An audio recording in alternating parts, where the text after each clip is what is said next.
I know you were going to go through a few different ways, right, that we keep that self-betrayal going, and I'm not sure how many ways you've said yet, but so do you have more to go through before the double I'll binds? name them. Refusal to believe Mhm. that, this truth, that it's not working. The false hope, exploiting hope, misplaced loyalty, one-sided over responsibility, that the parent's not really fully participating in creating any kind of change. So we take on all the responsibility ourselves. And many people of the codependent community is going to really, latch onto this one, this one-sided over responsibility. I'll I'll manage the whole relationship myself. Yep, You I don't know even it. have to do anything. I know that one well. The other reason we keep the self-deception, the self-betrayal going is the reality of survival fear. What is life like if I really psychically distance and emotionally distance from my parent? That is frightening. Mhm. It's psychically frightening emotionally, but it has real world consequences. This idea of like, well, my relationship might not be that great with your relationship might not be that great with a parent, but at least it's some connection. And the idea of even walking away from that connection is so frightening from a survival standpoint. Like, we still need each other. We still need, an infrastructure of family to feel some safety in this world. So it really makes sense that, I'm just not willing to risk that incredible leap of faith and loss of the kind of connection that I currently have, because I don't know what's going to happen in the future where I need to at least rely on that bond, Mhm. as unsatisfying or as confusing as it is. So that keeps us stuck in self-betrayal. Mhm. The misplaced loyalty that I already mentioned, and then the last one, which is really majorly important to me, are how the double binds, these conflicting messages, keep this all going. Yeah, And so there's I'm sorry, go on. no, I was just going to say like what are double binds? Like what does that mean? Really hard to talk about because they're so confusing. And a good launching off point is about communication that doesn't make sense, that has two or more messages that are conflicting and that negate each other. So it immediately introduces a paradox. It introduces a riddle that you can't solve. And the feeling in your body is, I can't turn left, I can't turn right.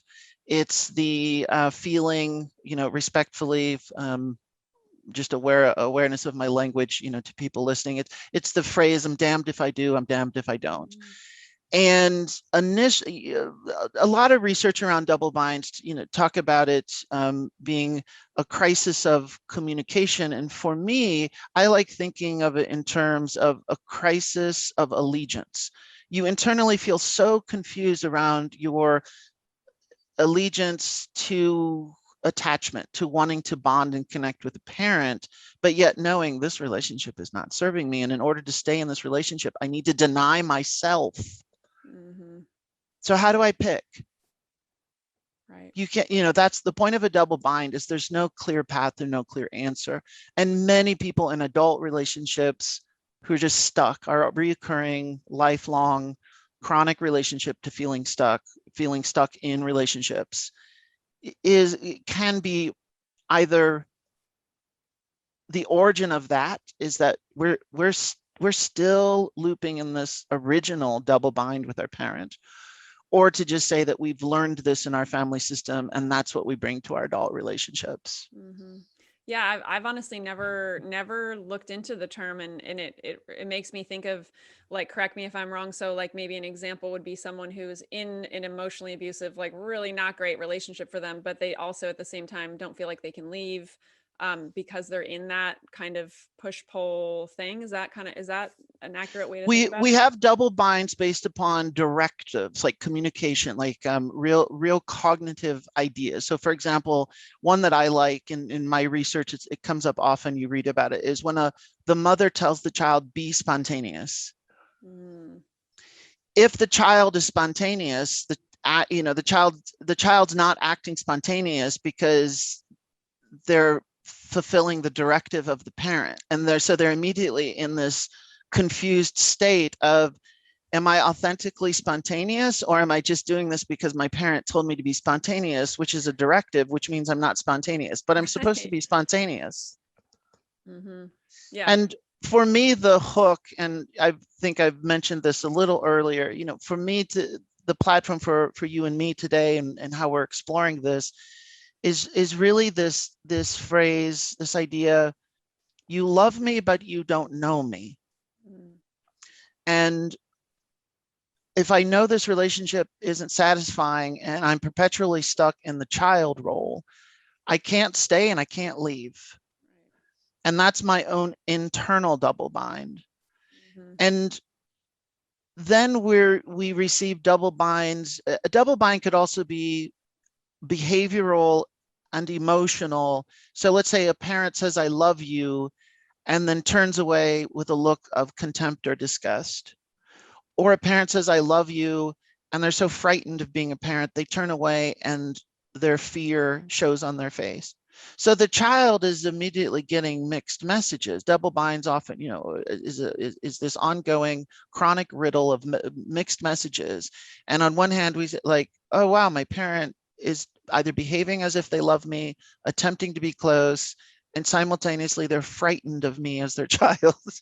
Right. And I'm sorry that I laugh, because that's it just is so, it's so confusing. It creates so much suffering for many of us.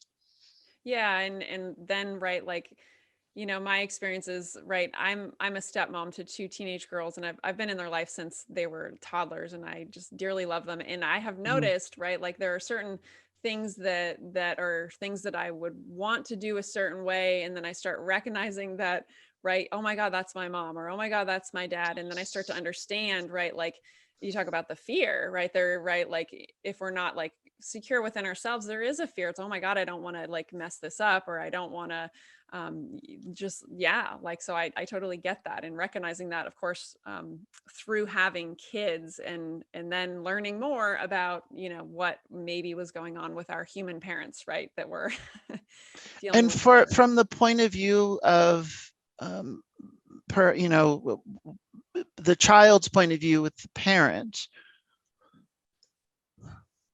the child doesn't have the, you know, the technical term here would be metacognition.